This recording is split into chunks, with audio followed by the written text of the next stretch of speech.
Distinguir entre la fe y la opinión al explicar textos controversiales. Parte 3. Punto número 3.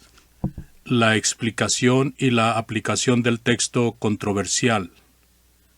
La explicación y aplicación de algún texto que se considera ser la única explicación debe ser inferencia necesaria y no simplemente una opinión.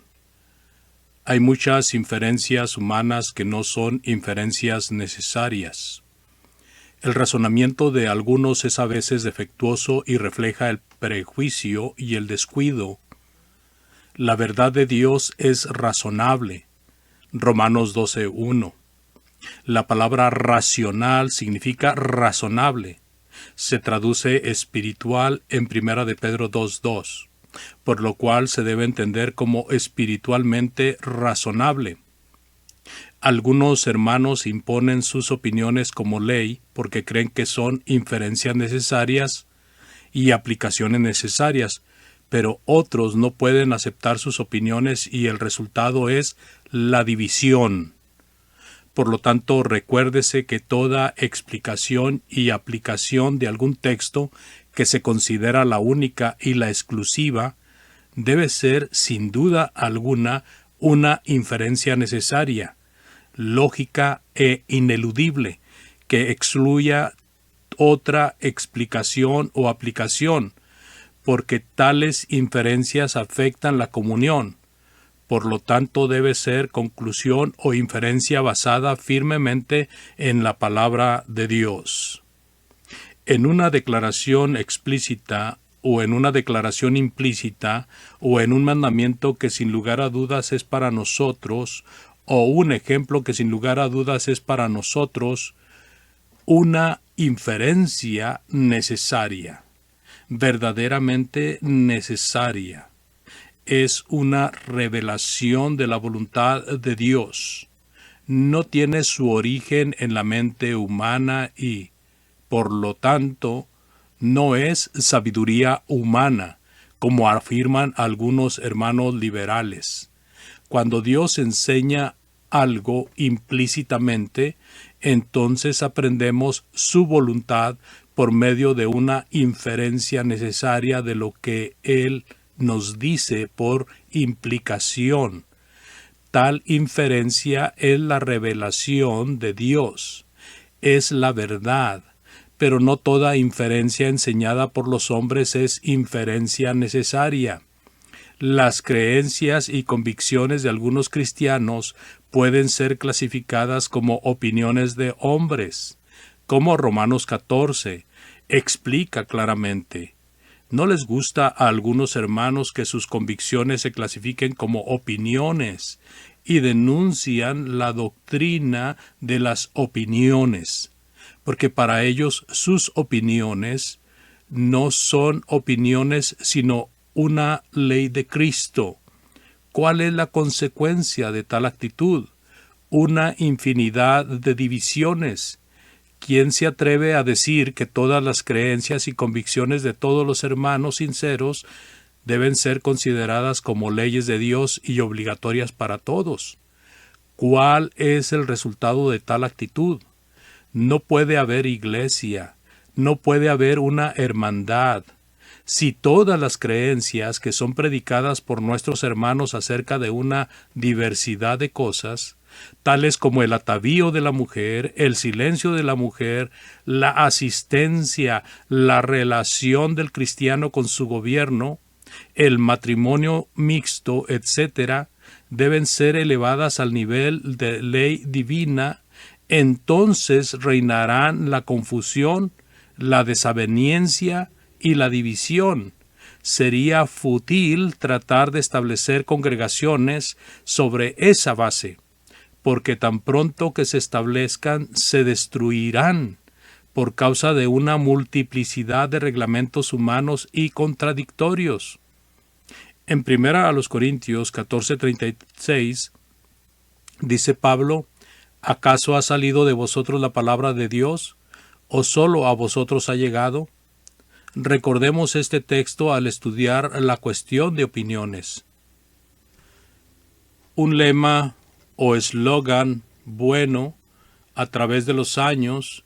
Los hermanos que se han dedicado a la restauración del patrón bíblico han dicho: in matters of faith, unity; in matters of opinion, liberty; in all things, clarity. Que haya unidad en cuestiones de fe, libertad en cuestiones de opinión y amor en todo. Es muy bueno el lema. Este lema no es un texto bíblico, pero bien expresa la enseñanza bíblica, porque requiere la unidad en las doctrinas de la fe y respeta la conciencia de todos en cuestiones de opinión. ¿Por qué rechazan algunos hermanos una distinción necesaria entre las cuestiones de la fe y las cuestiones de opinión? Porque éstos creen que sus opiniones, convicciones, son leyes de Cristo.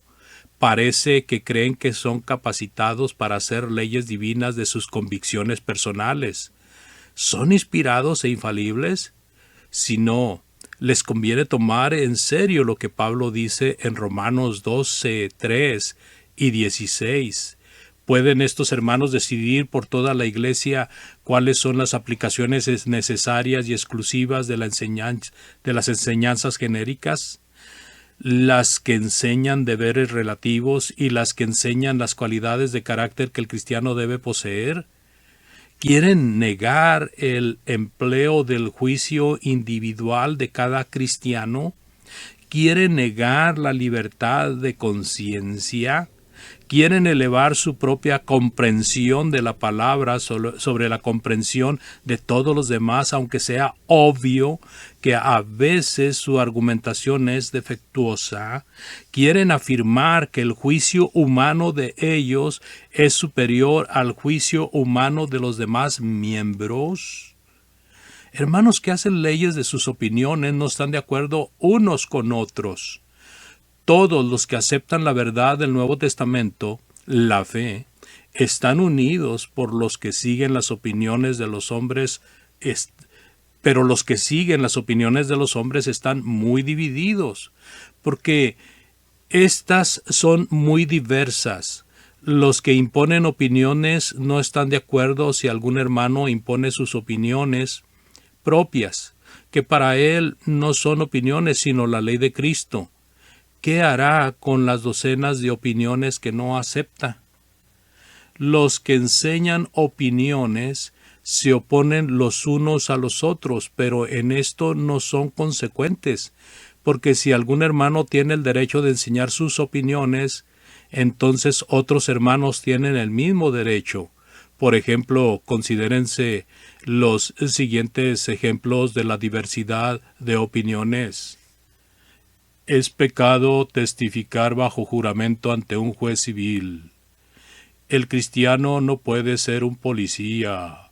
Los cristianos deben ayunar.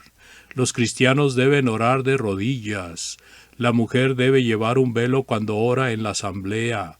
Algunos dicen que el cabello largo sirve como velo. Otros dicen que el velo no es necesario sino cualquier cubierta. La mujer no debe tocar el cabello con tijera. La mujer no debe hablar en clases bíblicas si hay varones presentes.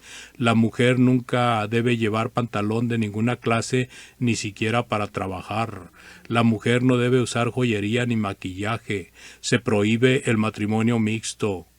Hay muchas otras opiniones que se pueden incluir en la lista, pero estas bastan para ilustrar la confusión y división causadas por los que imponen sus opiniones. El hermano A enseña las opiniones números 1 al 5, insistiendo en que son asuntos de la fe, cosas necesarias. Hechos 15:28, iguales al bautismo, la cena, pero dice que los números 6 al 10 son puras opiniones que no importan. El hermano B enseña que las opiniones del 6 al 10, insistiendo en que son asuntos de la fe, cosas necesarias, Hechos 15:28, iguales al bautismo, la cena, etcétera, pero dice que las opiniones del 1 al 5 son puras opiniones que no importan. El hermano C enseña las opiniones 2, 4, 6, 8, 10, insistiendo en que son asuntos de la fe, cosas necesarias. Hechos 15, 28, iguales al bautismo, a la cena, etcétera, pero que los números 1, 3, 5, 7 y 9 son puras opiniones que no importan. El hermano D enseña las opiniones 1, 3, 5, 7, 9, insistiendo en que son asuntos de la fe, cosas necesarias.